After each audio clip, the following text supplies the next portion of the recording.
Camera has speed and action.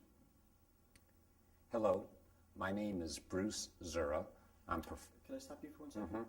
I know the monitor's there, but could I get you to look right at the lens and just glance down when you need to reference your slide? Okay. That'd be great. All right. Camera speeds and action.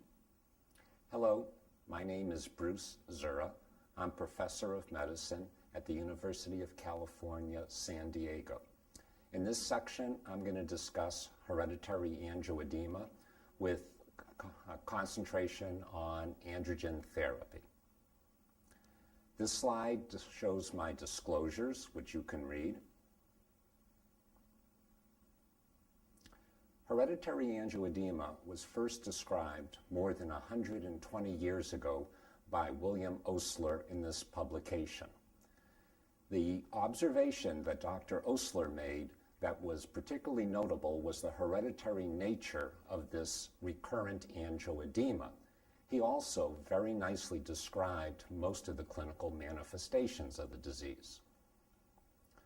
This slide shows the common locations of swelling in patients with hereditary angioedema.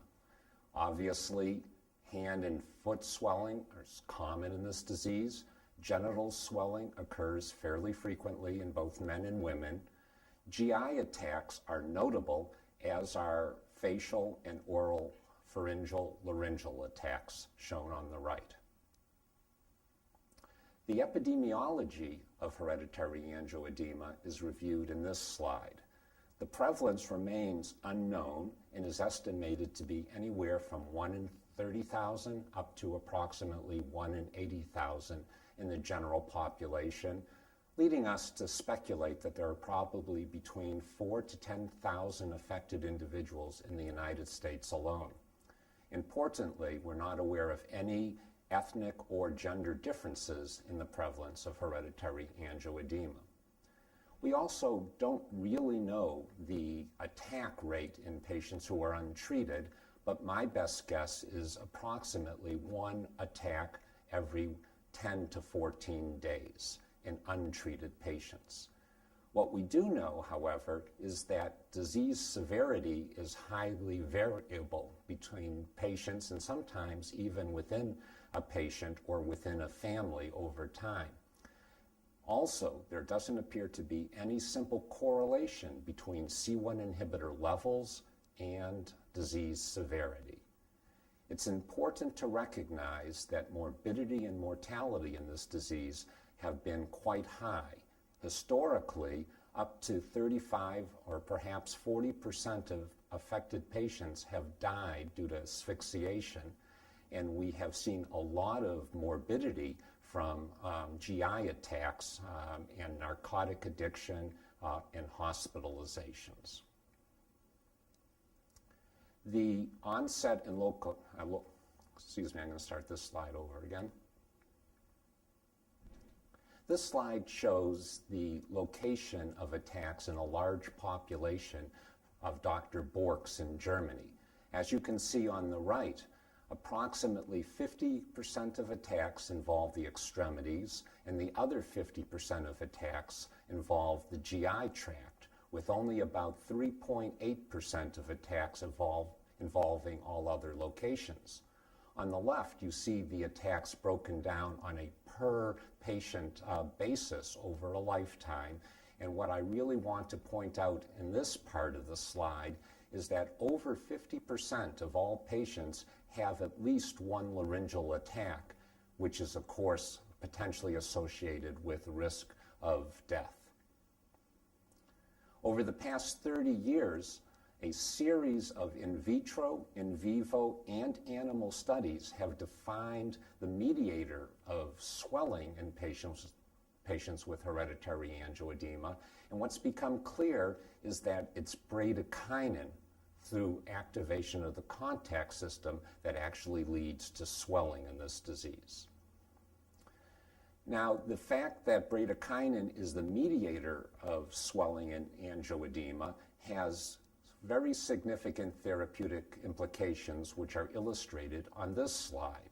Specifically, what this hypothesis has taught us is that replacing C1 inhibitor or inhibiting plasma kallikrein or inhibiting bradykinin at its receptor, the B2 receptor, could potentially be very effective in treating attacks of angioedema. To illustrate the changes that have occurred in the treatment of hereditary angioedema, which have really been revolutionary, I'd like to turn to a case discussion. Susan is a 27-year-old female with known type 1 HAE. Her symptoms began at age 8. She was diagnosed with hereditary angioedema at age 16, and she's been treated with anabolic androgens, specifically danazol, which she's currently taking 100 milligrams every other day. She does have a history of using higher doses of danazol. However, she experienced side effects at doses of 100 milligrams every day or more, and so she's had to be tapered down to the current dose. Her father and brother are also affected, and she has a history of her paternal grandfather dying from choking to death at age 50, presumably affected with hereditary angioedema. Susan tells you that her symptoms have been significantly worse in the past year. Despite taking the danazol, she's now swelling approximately every 10 to 14 days and needing recurrent visits to the emergency department. The attacks usually involve the extremities or her abdomen, and she has no history of laryngeal angioedema. So I'd like you to consider what the next steps might be in the management of Susan as I go through some background information. First of all, let's talk about the efficacy of anabolic androgens. And the original description of the use of androgens to treat hereditary angioedema came from Dr. Frank's group and was published in the New England Journal of Medicine in 1976. As shown in this slide, the design of this study involved treatment with either placebo or danazol for up to 28 days or until the patient began to swell, and then the patient would switch over to the next, the alternative medicine. And as you can see here, it's a crossover design, and only 2.2% of the periods when the patients were taking danazol at a high dose, this was 200 milligrams TID, had attacks of angioedema. In contrast, the placebo-treated patients had 93+% of their periods involving attacks. So there was a dramatic difference in decreased number of attacks during the danazol period. However, as the next slide illustrates, while the efficacy of danazol is clearly dose-related, so are the side effects. And some of the common side effects are illustrated on this slide, including virilization, hepatotoxicity, weight gain, menstrual abnormalities, acne, altered libido, mood alteration, and hypertension. On the left, you can also see some recent data showing lipid abnormalities in a pro-atherogenic direction from the anabolic androgens. And on the right, you see an example of a liver tumor that was linked potentially to the use of anabolic androgens. So we have to balance the potential side effects of androgens against their benefit. If you ask patients what they feel about androgens, you get an answer that is not surprising. This slide shows the results of a questionnaire study that I did with the Hereditary Angioedema Association involving 750 patients with hereditary angioedema. On the left of this slide, you see a bunch of potential side effects that we asked each patient whether they experienced. And what you can see is that a large number of the patients, either patients currently taking androgens or patients who had previously taken androgens but stopped them for one reason or another, did note that they had either mild, moderate, or severe problems with this whole list of potential side effects. It's also remarkable to me that there's very little difference in the reporting of side effects between those patients who are still on androgens and those who chose to stop the androgens. When we asked patients whether the side effects from their androgens outweighed their benefits, which you can see on the right of this slide, what we noticed was that the vast majority of both groups felt that the side effects clearly outweighed the benefit. And when we further asked them would they prefer to stop androgens, that was answered in the affirmative almost unanimously. So the side effects of androgens are clearly problematic, and the benefits, while very good at high doses, become less satisfactory at the doses that we need to maintain a reasonable side effect profile. So going back to Susan, you talked to her and discover that she started a high-stress job 18 months ago, feels overwhelmed from this, and is having a lot of increased stress. Perhaps as a result of this, her blood pressure has increased, and her private doctor started her on lisinopril 10 milligrams a day. Now, this is an important factor in... I want you to start that slide again. Okay. Wait for the plane pause.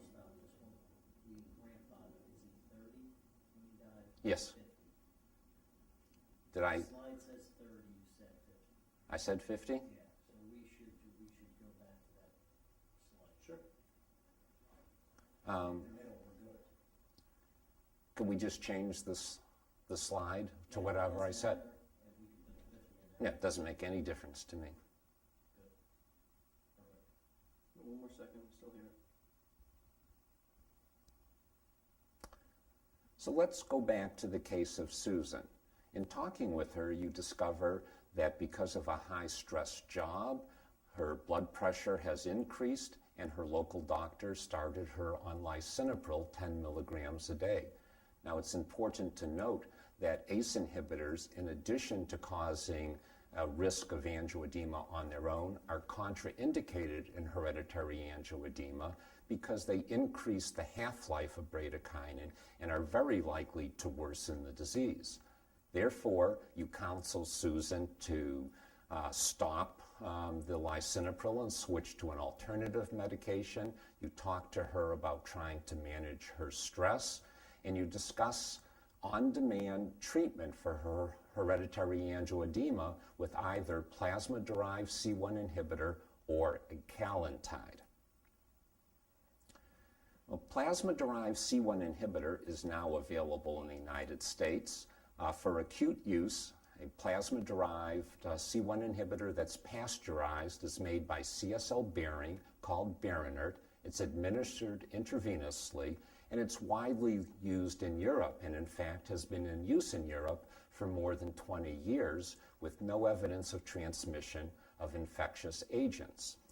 The graph shown in this slide represents approximately 200 laryngeal attacks and over 4,000 abdominal attacks reported by Dr. Bork, who were treated with plasma-derived C1 inhibitor, and over a time interval measured in minutes, you can see that virtually all of the patients achieve rapid resolution of their symptoms.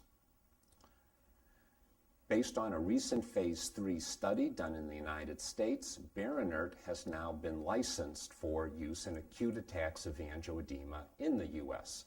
And the basis for this licensure is shown in this slide, comparing placebo-treated patients to patients who either received 10 units per kilo of Berinert or 20 units per kilo of the plasma-derived C1 inhibitor, shown in red.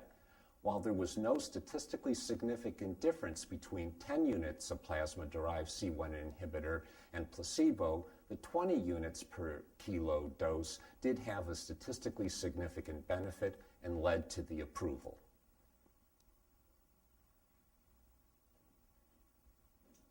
The second drug that's available in the United States now for acute use in HAE attacks is called ecallantide, or Kalbitor. It's made by Dyax, and it's a Kunitz-type plasma kallikrein inhibitor that's administered subcutaneously. Compared to C1 inhibitor, which is shown in this slide,